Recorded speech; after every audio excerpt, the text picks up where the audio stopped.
कुरान करीम के दूसरे पारे की सूरह बकरा की आयत नंबर 208 मैंने आपके सामने खुतबे के बाद तिलावत की। इस आयत में अल्लाह ताला ने हमारी बहुत बड़ी गलतफहमी को दूर किया है। गलतफहमी का मतलब समझते हैं ना, मिसअंडरस्टैंडिंग, मिसकंसेप्शन।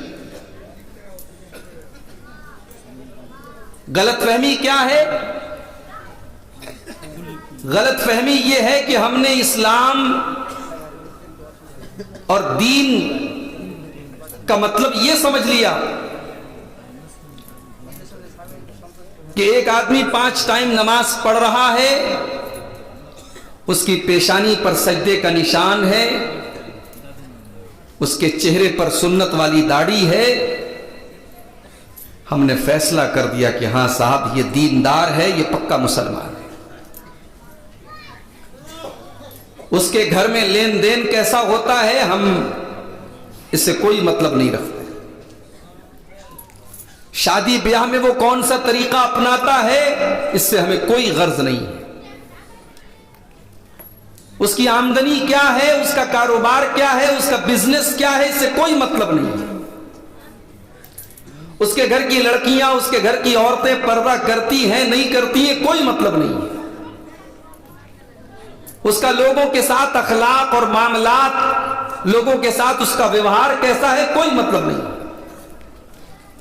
हमने दीनदारी का मतलब यह समझा है कि इंसान नमाज का पाबंद हो और चेहरे से वो दीनदार लग रहा हो। हम फैसला कर देते हैं कि ये दीनदार है।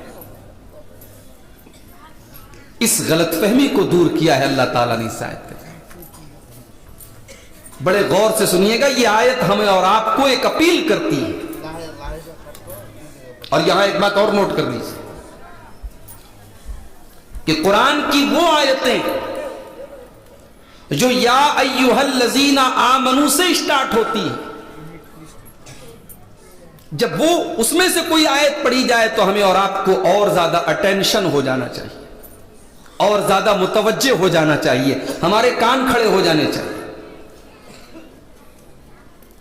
भाई घर में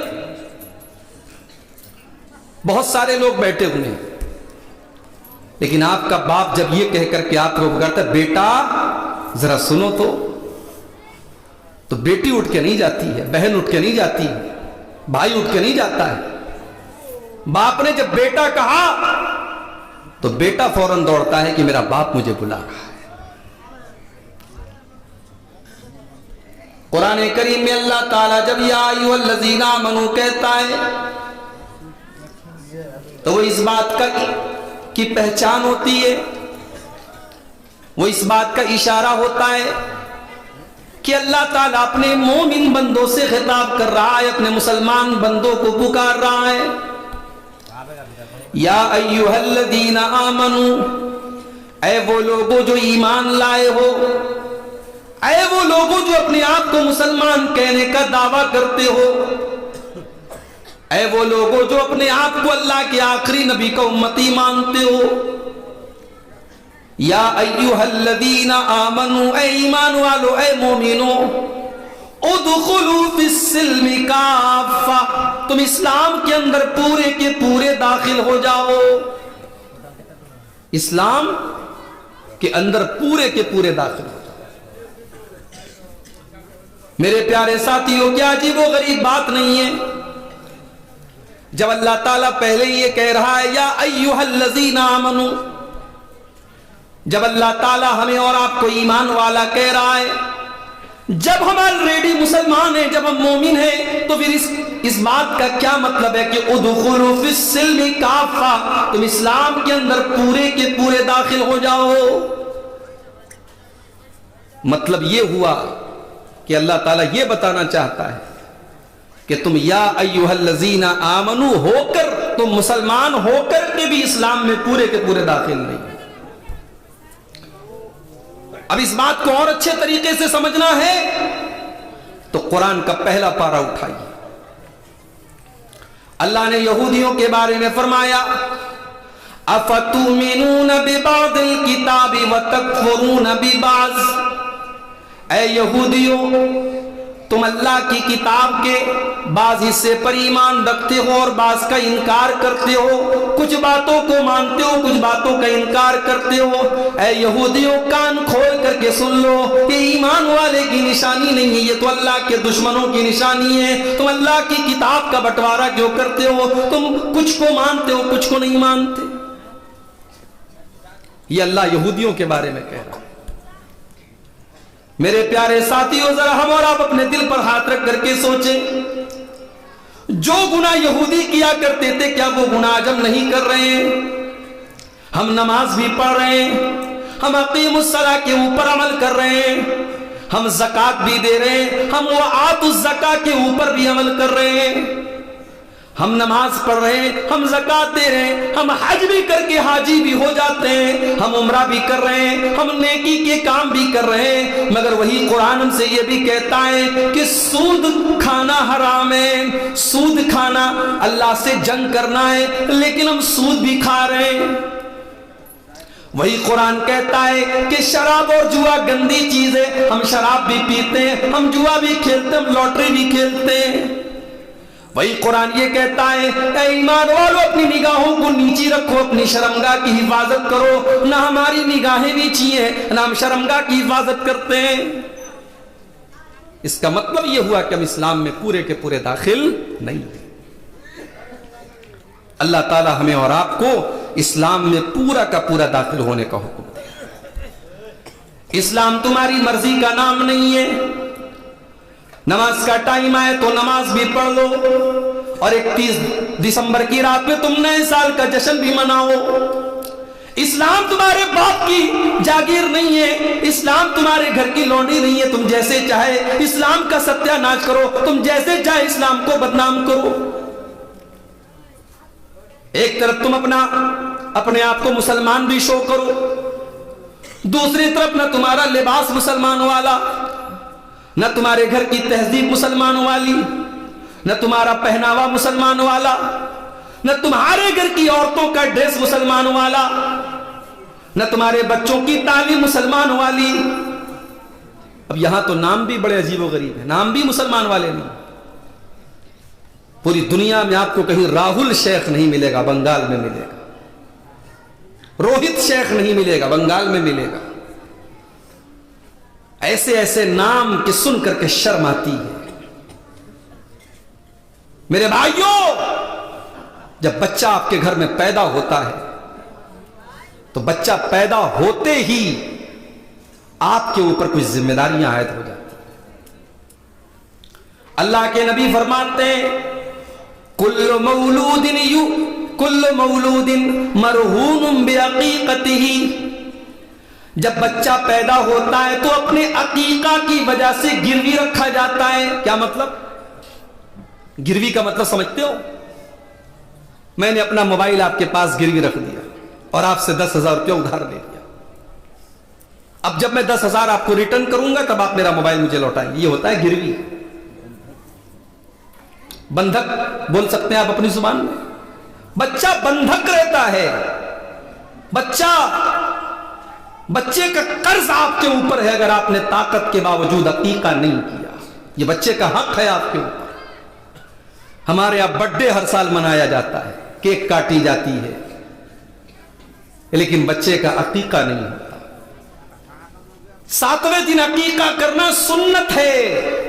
अल्लाह के नबी ने फरमाया, युज़बहु अन्हु यौम साबिही व युसम्मा व युहल्लक़ु रासुहु।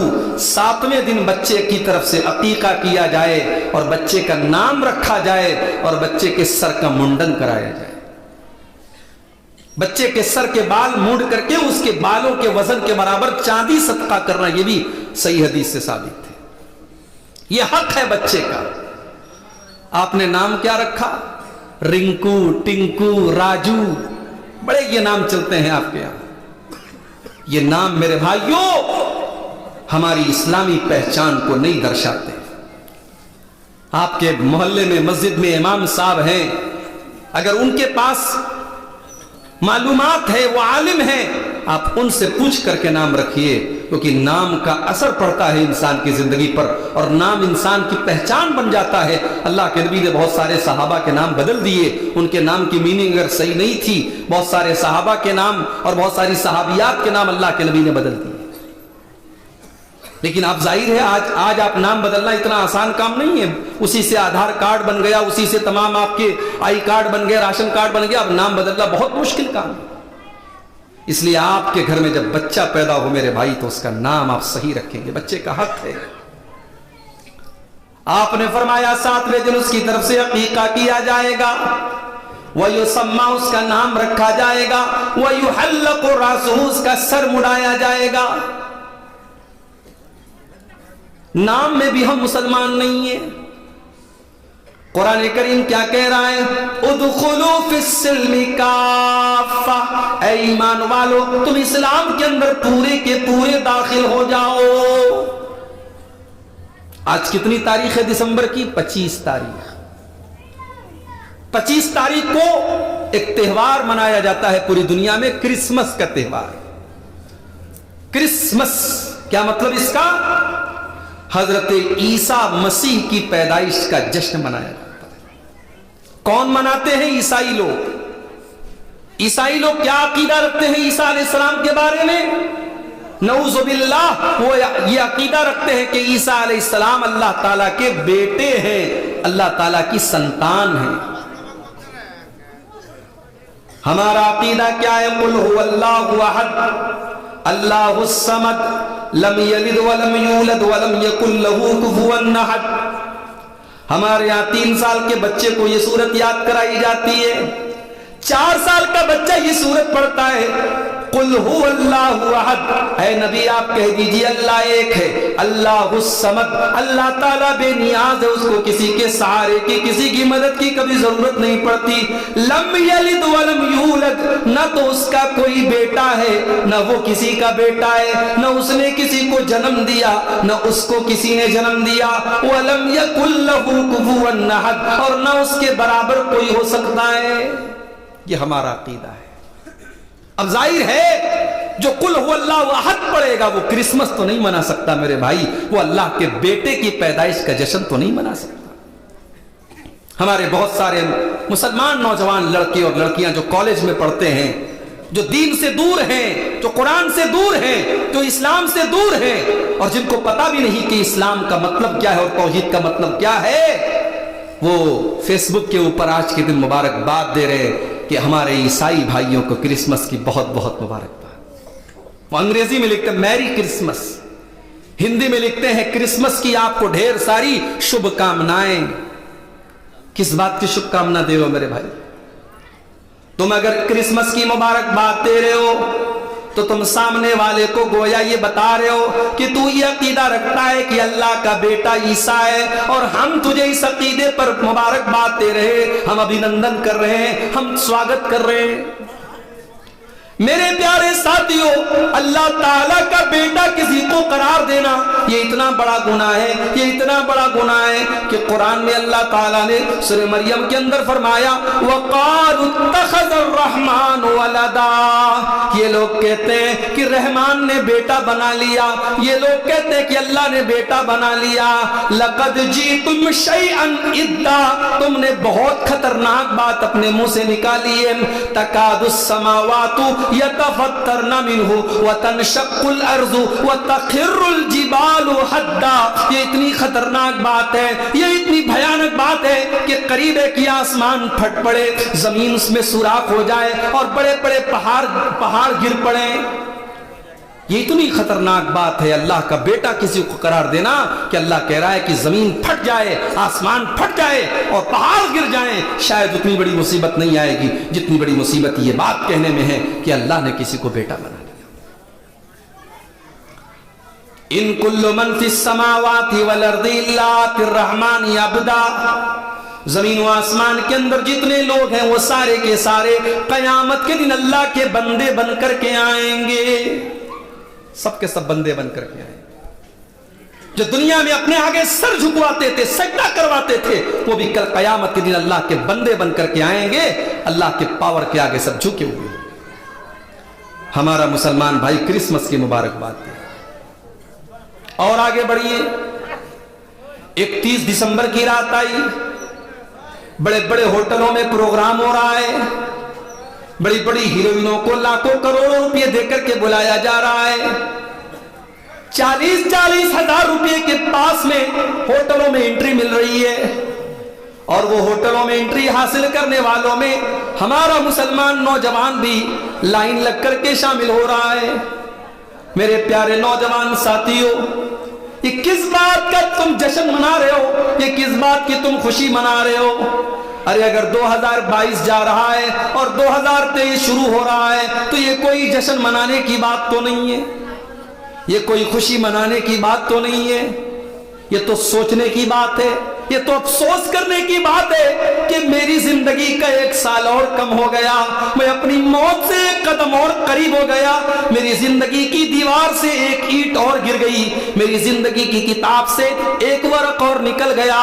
मेरे प्यारे नौजवान साथियों, ये जश्न मनाने का मकाम नहीं है, तो सोचने का मकाम है।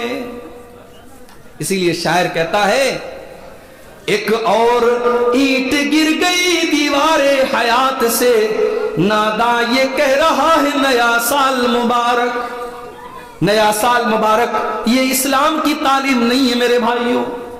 हाँ, 2023 शुरू हो रहा है, तो आप अपने आप को जांचिए और परखिए कि कौन सी गलती मेरे अंदर थी जो 2022 में मैं कर रहा था। अब 2023 में अपनी इस गलती को मैं दूर कर लूंगा। मैं नमाज नहीं पढ़ता था, अब इंशाअल्लाह नमाज शुरू करूंगा।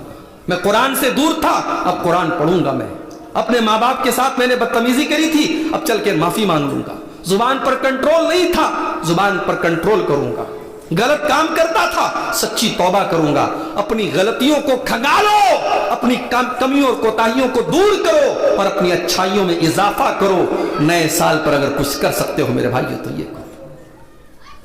शराब पी जा रही है, साल भर में उतनी शराब नहीं पी जाती है जितनी 31 दिसंबर की 31st की नाइट में पी जाती है। साल भर में उतना जिना नहीं होता है जितना इसे एक रात में जिना होता है।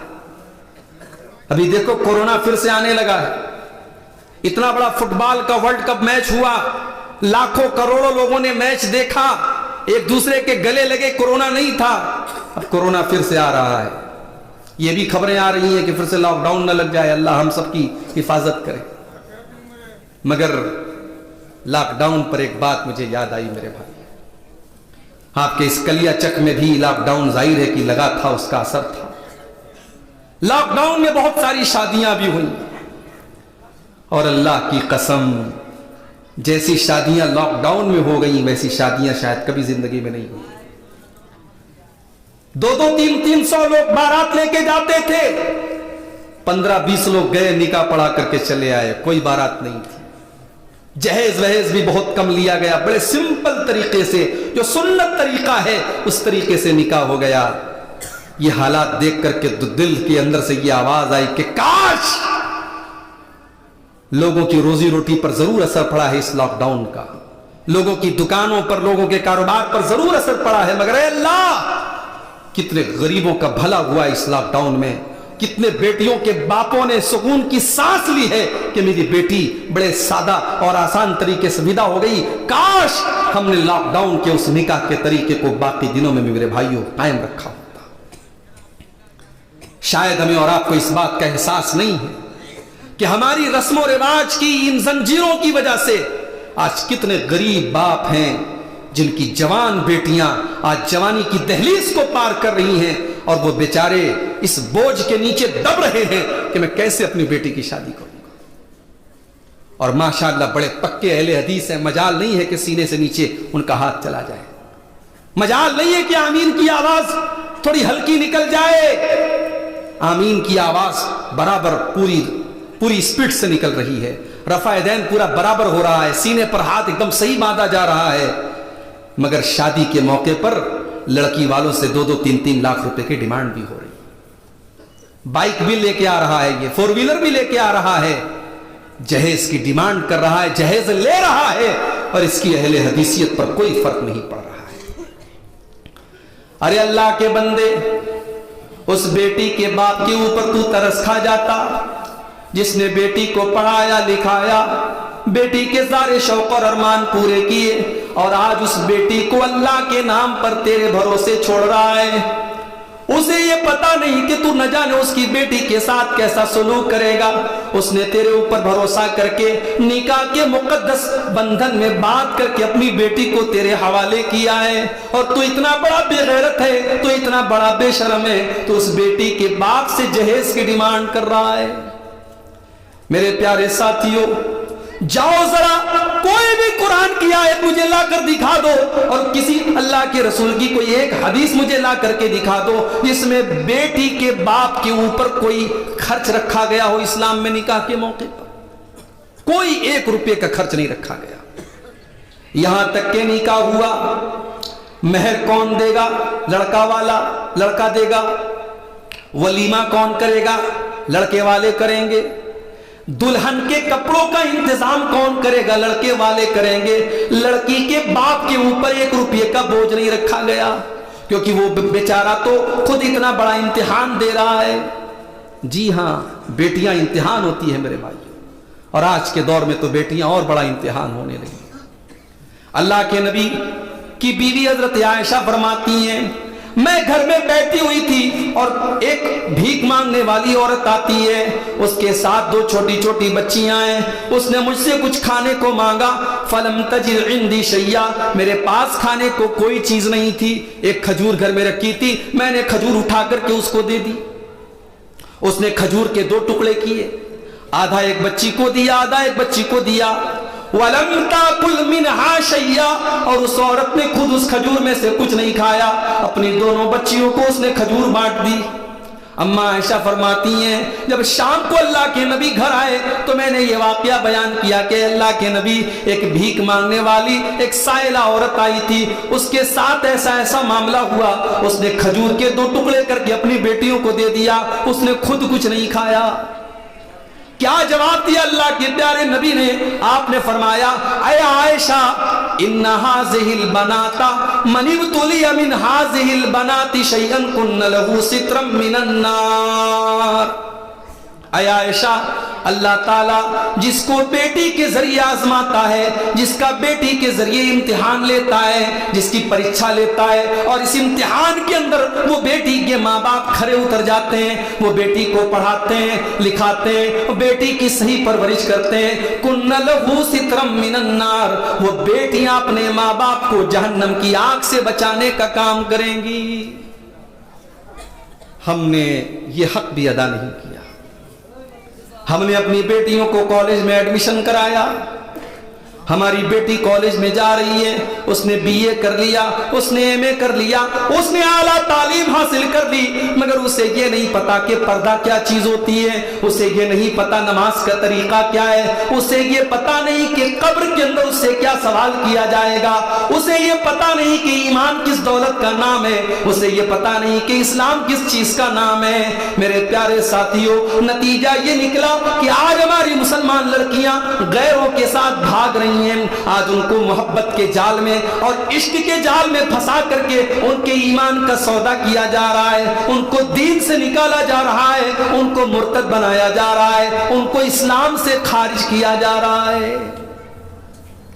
हमने बेटियों का ये बोझ भी मेरे भाइयों, बेटियों का के इस इम्तिहान में भी हम और आप खड़े नहीं उतरे। बेटी की परवरिश का सिर्फ ये मतलब नहीं है कि आप बेटी को कॉलेज में तालीम हासिल करने के लिए बिठा दें। आपने अपनी बेटी को दीन की तालीम क्या दी? आपने बड़ा एहसान किया, किसी हाफिज साहब, किसी कारी साहब को पकड़ा आपने, हाफिज साहब जरा मेरी बेटी को कुरान पढ़ा दीजिएगा।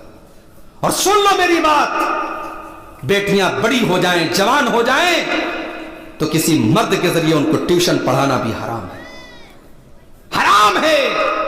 और जिनाकारी और बदकारी को दावत देना है। वो लड़की चाहे जितनी बड़ी मुत्तकी और परहेजगार हो, और ट्यूशन पढ़ाने वाला जितना परहेजगार और मुत्तकी हो, लेकिन अगर वो दोनों जवान हैं तो आप समझिए कि आग, फितने की आग लगा रहे हैं मेरे भाई। आप आग और फूस को इकट्ठा कर रहे हैं। अल्लाह के प्यारे नबी फरमाते हैं कि जब मर्द और औरत अकेले में होते हैं तो तीसरा शैतान होता है। इसलिए बेटियां जब छोटी हों उन्हें आप कुरान पढ़ाएं, और सिर्फ कुरान ना पढ़ाएं, उन्हें आप इस्लाम की बुनियादी तालीम दें। कलियाचक वालों, बड़ी पॉइंट की बात बता रहा हूं।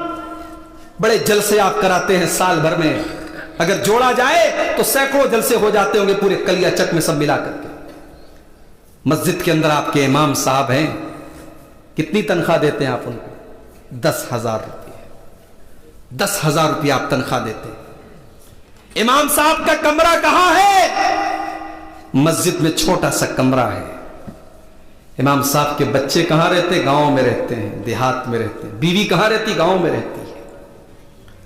आप अपने बच्चों के साथ रहते हैं, अपने परिवार के साथ रहते हैं। क्या इमाम साहब को यह हक नहीं है कि वो अपने बीवी बच्चों के साथ रहें?